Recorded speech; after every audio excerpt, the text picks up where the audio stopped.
శ్రావణ మాసంలో వచ్చే పౌర్ణమి గురించి ప్రత్యేకించి చెప్పుకోనవసరం లేదు. భారతీయులంతా ఆ రోజు రాఖీని ఘనంగా జరుపుకుంటారు. కానీ రాఖీ రోజున మరో ప్రత్యేకత కూడా ఉంది. అదే హయగ్రీవ జయంతి. ఆ హయగ్రీవ జయంతి ప్రత్యేకత ఏమిటో, ఆ రోజున ఏం చేస్తే ఆ స్వామివారి అనుగ్రహం లభిస్తుందో ఈ వీడియోలో తెలుసుకుందాం. హయగ్రీవుడు సాక్షాత్తు విష్ణుమూర్తి అవతారమే అని శాస్త్రాలు పేర్కొంటున్నాయి. ఒకసారి మధుకైటబులు అనే రాక్షసులు వేదాలను దొంగిలించారట. అప్పుడు విష్ణుమూర్తి హయగ్రీవ అవతారాన్ని ధరించి ఆ మధుకైటబులను వధించి వేదాలను రక్షించాడు. వేదాలు జ్ఞానానికి వివేకానికి చిహ్నాలు. ఆ వేదాలనే రక్షించాడు కాబట్టి హయగ్రీవుడు జ్ఞానప్రదాతగా భావిస్తారు. హయగ్రీవుడు అంటే గుర్రపు తల ఉన్నవాడు అని అర్థం. ఆయనకు ఆ ఆకారం ఉండటానికి వెనుక కూడా ఓ గాథ వినిపిస్తోంది. పూర్వం గుర్రపు తల ఉన్న ఓ రాక్షసుడు ఉండేవాడు. తనలాగే గుర్రపు తల ఉన్న వ్యక్తి చేతిలోనే తనకు మరణం ఉండాలన్న వరం ఆ రాక్షసునికి ఉంది. దాంతో అతన్ని సంహరించేందుకు విష్ణుమూర్తి హయగ్రీవ అవతారాన్ని ఎత్తినట్లుగా చెబుతారు. అంటే హయగ్రీవుడు శత్రునాశకుడు కూడా అన్నమాట. ఆ హయగ్రీవుని ఆరాధించడం వల్ల అటు జ్ఞానము ఇటు విజయము రెండూ లభిస్తాయన్నది పెద్దల మాట.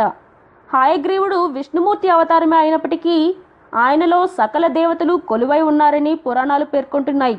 సూర్యచంద్రుల కళ్ళులా, దేవతలు ఎముకలులా, అష్టవసువులు పాదాలుగా, అగ్ని నాలుకగా, సత్యం వాక్కుగా, బ్రహ్మ హృదయంగా, ఇలా ఆయనలోని అణువణువు దేవతామయమని అంటుంటారు పెద్దలు. మరి అలాంటి హయగ్రీవుని ఆరాధిస్తే సకల దేవతలను ఆరాధించిన ఫలితం దక్కుతుంది కదా.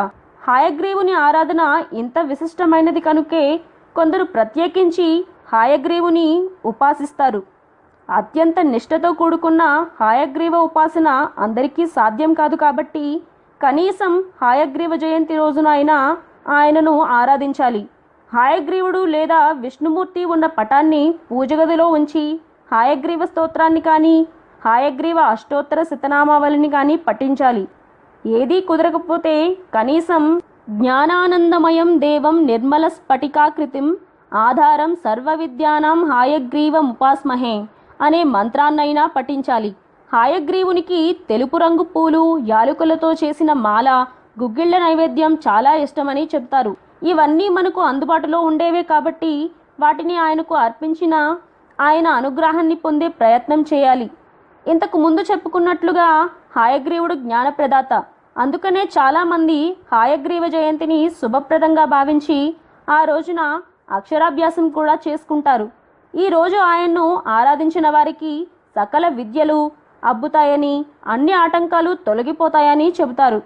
ఇక హయగ్రీవుడు లక్ష్మీపతి కాబట్టి ఆయన ఆరాధన వల్ల సిరి సంపదలకు కూడా ఏ లోటు లేకుండా ఉంటుందట. మరెందుకు ఆలస్యం? ఈ హయగ్రీవ జయంతి రోజున ఆయనను ఆరాధించి మీ మనోభీష్టాలన్నింటినీ నెరవేర్చుకోండి.